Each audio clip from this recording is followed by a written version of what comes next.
E uma pessoa me perguntou, por que você não trabalha no mundo holístico? Por que você não se torna uma terapeuta? E naquele momento foi como dentro de mim fez um pã. Sabe quando o computador dá um pã? E eu assim, como assim eu vou trabalhar no mundo holístico? Como que eu vou ser uma terapeuta se eu não tenho nada de especial? Eu não via nada em mim. E o olhar que eu tinha de mim naquela época era uma pessoa extremamente estressada com a vida, uma pessoa que se irritava muito facilmente e que não sabia lidar com as próprias questões, as próprias situações da vida. Ah, se eu tivesse dinheiro como vocês tinham, era mais fácil. Isso é uma coisa que muitas vezes é falada, é verbalizado isso, de a pessoa justificar não ir para viver o seu propósito, não fazer uma transição de carreira, ou enfim, não se jogar no mundo holístico porque não tem dinheiro, não tem um recurso de base de segurança para poder ir. Acha que a gente nasceu pronto, né? É, isso aí. E é o que eu percebo, que muitas pessoas nos veem hoje como a gente tá e não conseguem ter clareza sobre a nossa história, sobre todos os perrengues que a gente passou. Tua família te apoia. Se você tivesse a minha família, você ia ver. Ou o marido, né? Tu só conseguiu fazer tua transição de carreira porque o teu marido te apoia. E vamos bater uma real? Quando eu fui fazer minha transição de carreira, não foi tão fofinho assim, porque a gente tinha um negócio muito grande, realmente, efetivamente, e eu cuidava de uma área muito grande dos bastidores do nosso negócio. E naquele momento, eu saí de onde eu estava para fazer uma transição de carreira, foi um momento que, para ti, eu acredito que foi bem desafiador. Sozinha, né? A primeira vez que eu ouvi uma sugestão de uma pessoa perguntando por que eu não trabalhava no mundo holístico, e naquela época eu trabalhava no financeiro ainda, estava envolvida na burocracia, no administrativo. E quando aquela pessoa me fez aquela pergunta, o meu impulso instintivo é: não, eu não tenho nada de especial, quem sou eu para conseguir trabalhar no mundo holístico? E eu pensava assim, quem sabe numa outra vida, quem sabe, sei lá, daqui a não sei quantas vidas eu possa evoluir e possa efetivamente fazer isso. Porque eu sempre admirei, eu sempre olhei para pessoas que davam cursos, pessoas que faziam palestras, pessoas que trabalhavam na área holística de forma tão leve, ensinando pessoas, e aquilo sempre foi minha paixão. Desde criança, eu sempre gostei de brincar com gnomos e fadas, tentar descobrir o que aquela estrela estava querendo me dizer, olhar para o céu e imaginar que lá tinha algo muito grandioso. E então eu sempre gostei disso, eu sempre acreditei nessa questão da energia, do misticismo, do universo, é muito mais do que a gente consegue compreender, mas nunca imaginei isso como uma profissão, antigamente. Porque realmente eu olhava para mim, olhava para minha história, uma história onde as pessoas me chamavam de louca, me consideravam muito pirada, e então não eram coisas que parecia que não cabiam no mesmo espaço. Tanto é que eu tive que me trabalhar muito para poder aceitar que essa era uma possibilidade e construir uma carreira em cima disso. Porque, obviamente, primeiro tu precisa de amor. Sentir que realmente isso é algo que faz sentido. Precisa fazer muito sentido para você viver isso e viver disso. Porque não é somente uma brincadeira. Quando você escolhe fazer essa transição de carreira, que é sim uma jornada, e essa jornada tem vários passos, mas que é super possível. Eu vejo que para qualquer pessoa, porque na realidade todos nós somos um pedacinho do todo, do universo, de Deus, todos nós somos uma linda centelha divina e que de alguma forma todos nós somos especiais, e quando a gente escolhe olhar para isso e se reconhecer, a gente consegue sim construir esse caminhar. Se a gente pegar agora uma aluna nossa, que olha pra gente, o que ela pensa? Pra vocês é fácil. Mas Jackson, pra vocês é muito fácil. E daí é aquela coisa, né? Todo mundo fica imaginando que vocês se apoiam, que a família de vocês tá ok, que hoje vocês têm o financeiro, e vem um empilhado dessas circunstâncias. O que ninguém sabe é que a gente, um pouco antes de iniciar essa questão holística, a gente passou por uma dívida de mais de R$1 milhão. O que ninguém sabe é que quando a gente iniciou esse entendimento todo que a gente tem hoje, a gente não queria mais trabalhar junto, e a gente estava até meio de se acotovelando, no sentido de cada vez se afastando mais como relacionamento. O que ninguém sabe é que quando a gente começou isso, nossa família não fazia ideia do que era. Eu acho que até hoje eles não têm ideia do que a gente faz na real. Então, assim, obviamente, né, a gente, como ser humano, acho que tem essa predisposição a olhar o palco, né, o que a gente vê na fachada, né, de alguém e não entender o que acontece no bastidor. E você falando sobre isso, eu me lembro de o tanto que a gente chorou quando a gente começou a se descobrir e acessar coisas que eram tão intangíveis para nós, imagina para os outros. E eu me recordo de situações em que a gente conversava e fazia nossos paranauês meio escondido, meio não, totalmente escondido, para que ninguém visse, porque é como as demais pessoas não têm conhecimento e a gente acaba acessando coisas que às vezes a gente não consegue entender ou não tem uma explicação lógica e coerente, a gente acaba inclusive questionando a nossa lucidez. Até que ponto realmente isso é real, que ponto que eu não estou alucinando. O mais engraçado é que assim, né, as pessoas questionam nossa lucidez ao ponto da gente se questionar se está no caminho certo. Então, tipo, encontra o próprio propósito e diz, mas será que é o propósito mesmo? Todo mundo está dizendo que não é. E uma das coisas que a maior parte das pessoas não tem esse conhecimento, só as pessoas mais próximas, é o tanto de medo que eu tinha com a espiritualidade. Nossa, eu morria de medo, porque eu não sabia o que podia acontecer. Talvez eu ia virar o exorcista e minha cabeça ia girar 360 graus. E eu morria de medo de acontecer alguma coisa dessas. E eu neguei muito o meu acesso à espiritualidade por conta da falta de informação que eu tinha. E esse medo de, sei lá, se eu ver um espírito, e independente do espírito, se é um ser de luz ou não, o que vai acontecer comigo? Vai tomar conta do meu corpo?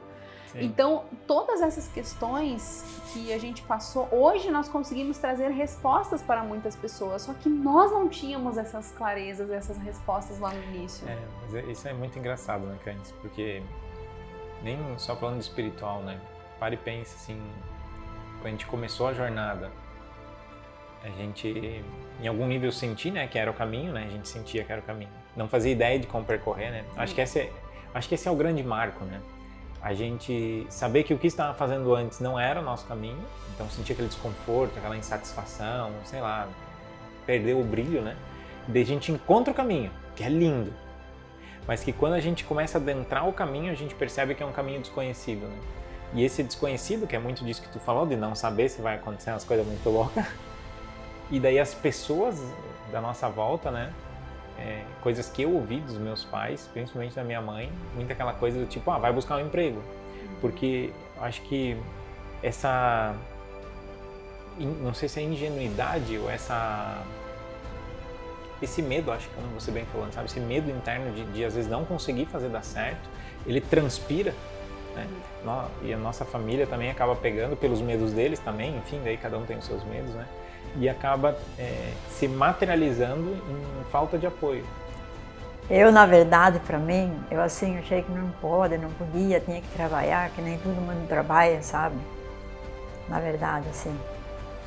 E a gente não entende direito o trabalho de vocês, essa coisa, mas a gente, assim, eu via vocês trabalhando diferente, como todo mundo, normal, sabe? Isso aqui é diferente. Isso é um outro mundo, a gente não entende nada, simplesmente nada. Então, é outro mundo, para nós não é um trabalho normal. Na verdade, meu Deus. Está ficando louco. Eu não achei bom, nem achei ruim, eu só fiquei esperando que ia fazer o quê, né, fazer o quê.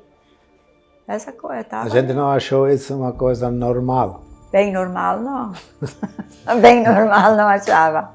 Até porque quando aconteceu a nossa transição de carreira, o nosso despertar, nós já tínhamos filhos. Nós tínhamos um bebezinho pequeno e um molequinho. Então, vem aquela questão de senso de responsabilidade. Para aí, e aí? Quando é que tu vai fazer alguma errado, coisa? Né? E se der errado? Como é que vai acontecer? A gente teve essa conversa, né, algumas vezes, né? Se der errado, né? O que tu faz, o que eu faço? Para que lado a gente corre? Né? Esse tipo de coisa é uma coisa que eu acho que nunca as pessoas olham pra gente hoje e não devem reconhecer isso, porque é legal ver, né, o que a gente construiu, né, o que está sendo construído, né, o movimento que existe hoje, tudo nosso de Ágata e nosso como casal e nós como família, né, e nós como as coisas que a gente acabou construindo, sem ter a base do caminho que foi trilhado, porque querendo ou não, cara, vamos bater uma real. Nesse sofá mesmo, né, não sei nem se é em outro, né, dias que eu chorei por medo de entrar nesse caminho, né? Depois de entrar no caminho, né, o desespero das coisas que tinham que ser feitas, o famoso medo de gravar o primeiro vídeo, de não ter coragem de botar na rede social o que a gente falava, só falava pelo WhatsApp, tu lembra bem quando começou? Então, e só para os grupos fechados, né, para os amigos fechado, muito mais próximos que a gente tinha.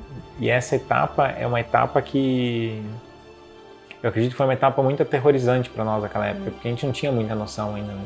A gente estava só querendo viver o nosso chamado, viver o nosso propósito, ser contribuição para o mundo, ser aquela coisa mais linda, mas a gente andava se borrando, perdão a palavra, né?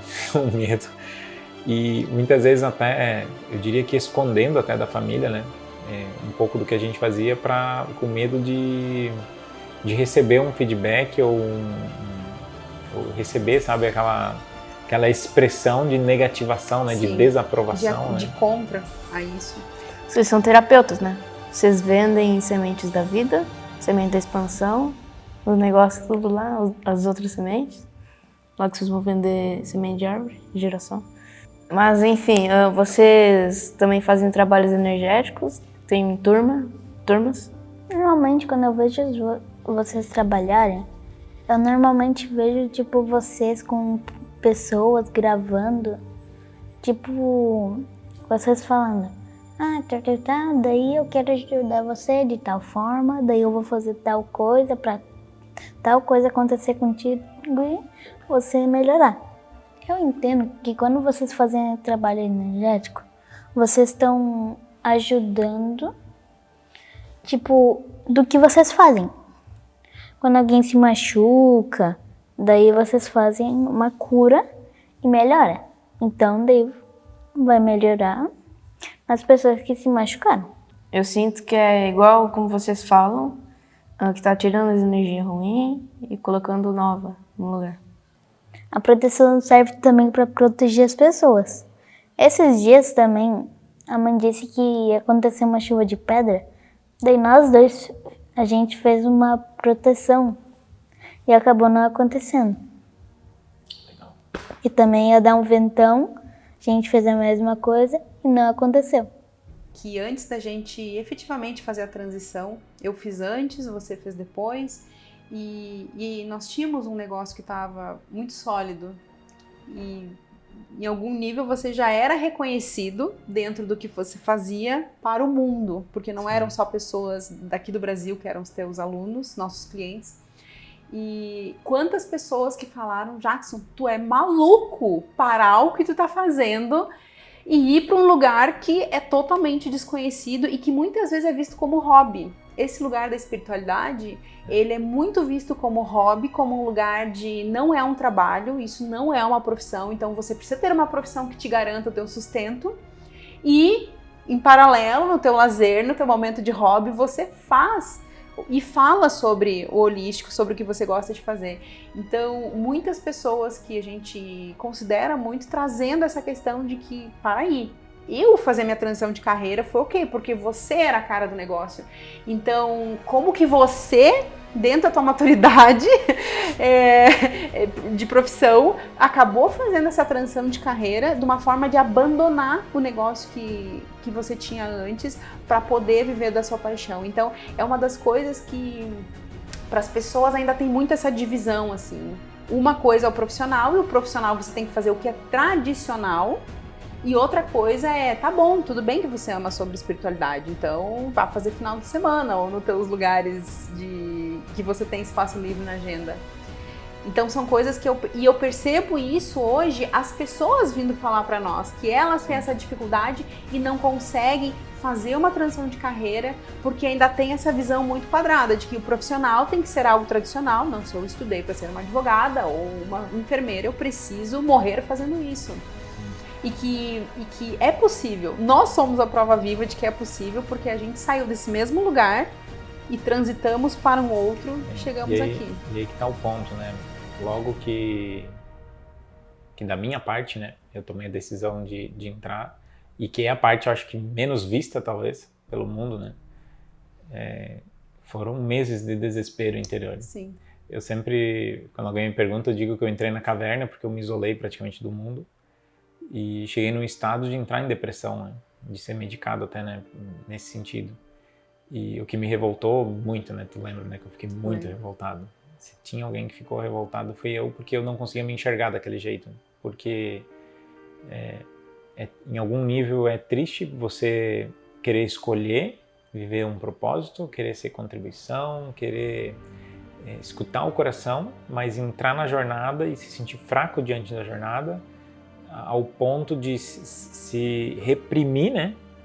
Com a sensação de que ninguém apoia, com a percepção de que está contra o mundo, com a percepção de que não é o caminho certo, muitas vezes, mesmo que sente no coração, né? E eu me fechei de tal maneira de entrar nesse estado assim depressivo que, cara, a gente se machuca internamente por não saber como lidar. E esse é o tipo de coisa que a gente acabou superando. E falando sobre isso, naquela época nem eu sabia como te apoiar. De verdade. Eu via você perambulando pela casa, sem energia, triste. Eu com a minha agenda lotada de atendimento e não tinha tempo, às vezes nem para ir no banheiro, literalmente. E eu não conseguia te apoiar. Eu sinto isso, que eu não conseguia, eu não tinha recursos internos para te apoiar. Porque para mim era demais e eu via que para você era demais. E nós dois, a gente não estava conseguindo se aproximar pela situação que estava acontecendo naquela época. E daí a gente construiu uma trajetória estranha em relacionamento. E aí que está o ponto de não compreender, né, como lidar com as situações. E eu acredito que daí vem a grande pergunta de todas, né, Candice? Se a gente for ver, como a gente saiu disso? Qual foi a grande virada de página que transformou, acho que eu vou dizer aqui, que transformou nossa existência, né, como relacionamento, porque a gente estava, como você acabou de falar, afastado, transformou nosso profissional, porque querendo ou não, a gente não trabalhava mais junto e não queria mais trabalhar junto. Não queria mais trabalhar juntos. Transformou até a visão da nossa família perante o que a gente faz, porque naquela época, enfim, ninguém entendia nada do que a gente fazia e mandaria botar currículo, né? Então, assim, o que fez com que a gente mudasse toda a nossa trajetória? O que mudou? Qual é que foi a grande virada de página? O que precisou acontecer para a gente conseguir mudar essa realidade?